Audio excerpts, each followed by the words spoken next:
जैसा कि आप जानते हैं कि सीटेट में लैंग्वेज से 15 सवाल अनसीन पैसेज के पूछे जाते हैं।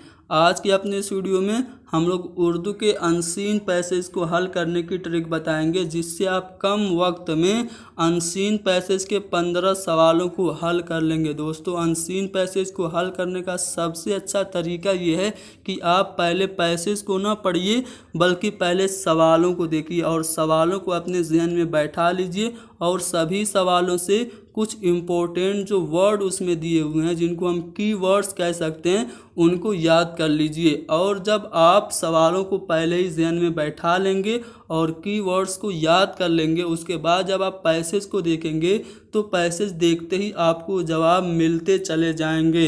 दूसरी चीज़ जो आपको ध्यान में रखनी है वो ये है कि पैसेज में जब कभी भी आपको किसी भी शख्स का नाम दिखे उसको अंडरलाइन कर लेना है, जगह का नाम दिखे उसको भी अंडरलाइन कर लेना है, और सन या फिर हिंदिसा दिखे यानी कि नंबर दिखे तो उसको भी अंडरलाइन कर लेना है। क्योंकि पैसेज में ज़्यादातर ऐसा ही होता है कि आपसे या तो सन पूछ देता है, या तो आपको जगह का नाम पूछ देता है, या फिर किसी आदमी का नाम पूछ देता है। तो हमें ये सब चीज़ें ध्यान में रखनी है। तो चलिए हम एक पैसेज आपको हल करके दिखाते हैं।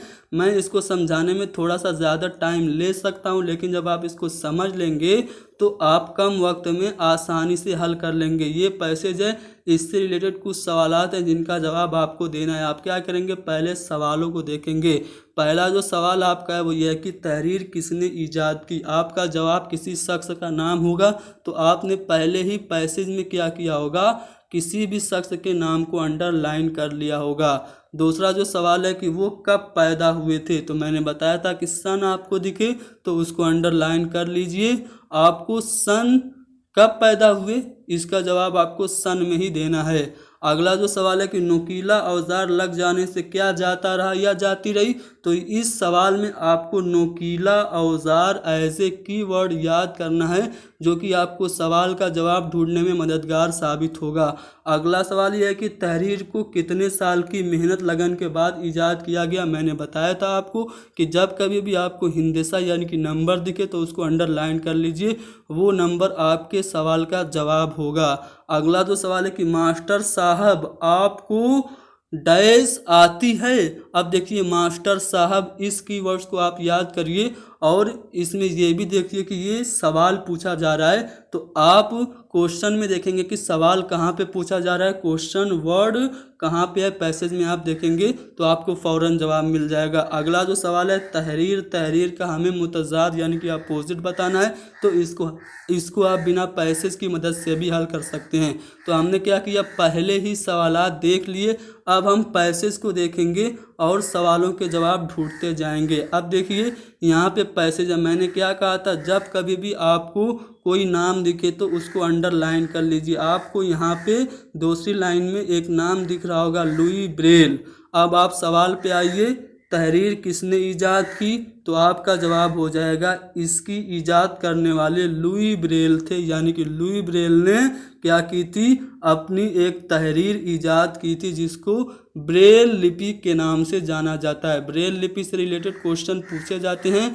ब्रेल लिपि क्या है, मैंने इससे रिलेटेड कुछ वीडियोस बनाई हैं, आप लोग देख सकते हैं। साथ ही साथ आपको एक क्वेश्चन ये बताना है कि लुई ब्रेल ने ब्रेल लिपि का ईजाद कब दिया, कमेंट में आप लोग बताइए। तो यहाँ पे आपने नाम पे अंडरलाइन किया था तो आपको फ़ौरन जवाब मिल गया कि लुई ब्रेल ने तहरीर ईजाद की थी। अगला सवाल है कि वह कब पैदा हुए। मैंने कहा सन आपको दिखे अंडरलाइन कर लीजिए। आपने 1809 सन अंडरलाइन किया होगा तो आपको फ़ौरन जवाब मिल गया होगा कि वह यानी कि लुई ब्रेल पेरिस के नज़दीक कोब्रे नाम के कस्बे में जनवरी में 1809 में पैदा हुए थे।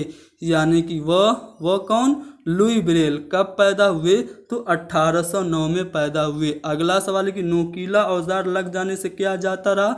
नोकीला औजार आपका कीवर्ड है, आप फ़ौरन पैसेज में आएंगे और अपने कीवर्ड नोकीला औजार को ढूंढेंगे। तो यहाँ पे आपको दिख रहा होगा एक नोकीला औजार। अब नोकीला औजार आपने पा लिया, अब उसके आगे के पैसेज को पढ़िए। एक नोकीला औजार लग जाने से लुई की आंखों की रोशनी जाती रही। क्या जाता रहा? नोकीला औजार लग जाने से तो आंखों की रोशनी जाती रही। सी वाला ऑप्शन सही हो जाएगा। अगला सवाल की तहरीर को कितने साल की मेहनत लगन के बाद इजाद किया गया? तो आपको ढूंढना है हिंदसा। तो आप यहाँ पे अगर देखें तो अपनी 20 साल की मेहनत और लगन, तो आप 20 साल ये आप हिंदसा से याद कर सकते हैं, या फिर मेहनत लगन को आप कीवर्ड बना के भी आप इसके जवाब को ढूंढ सकते हैं। तो 20 साल की मेहनत लगन के बाद तहरीर को क्या किया गया? इजाद किया गया। तो यहाँ पे पहला वाला ऑप्शन 20 साल आपका जवाब हो जाएगा। मास्टर साहब क्या आपको डैश आती है? तो ये सवाल है। अब आप सवाल कहीं पे भी आपको दिखे तो आपको क्या करना है? क्वेश्चन मार्क ढूंढना है। अब यहाँ पे आप देखिए क्वेश्चन मार्क आपको यहाँ पे है। असलम कोई बच्चा है, पूछ रहा है मास्टर साहब क्या आपको डैश तहरीर आती है? तो डैश मीन्स ब्रेल, यानी कि क्या आपको ब्रेल लिपि आती है? तो यहाँ से आपको जवाब मिल गया कि मास्टर साहब क्या आपको ब्रेल तहरीर आती है। तो यहाँ से दूसरा वाला ऑप्शन हमारा सही हो गया। आखिरी जो सवाल था वो तहरीर था। तहरीर का हमें उल्टा बताना है, तो तहरीर का जो अपोजिट हो जाएगा वो तकरीर हो जाएगा। तो इस तरह से आप कम वक्त में अनसीन पैसेज के सवालों को हल कर सकते हैं। ये जो ट्रिक है सिर्फ उर्दू के लिए ही नहीं बल्कि हिंदी और अंग्रेज़ी के पैसेज को हल करने में भी काफ़ी मददगार साबित होगी। उम्मीद करता हूँ कि ये तरीका आपको पसंद आया होगा। अगर पसंद आया है तो वीडियो को लाइक कीजिए और इसको ज़्यादा से ज़्यादा शेयर कीजिए। हमारे YouTube channel Haidari study point को ज़रूर सब्सक्राइब कीजिए।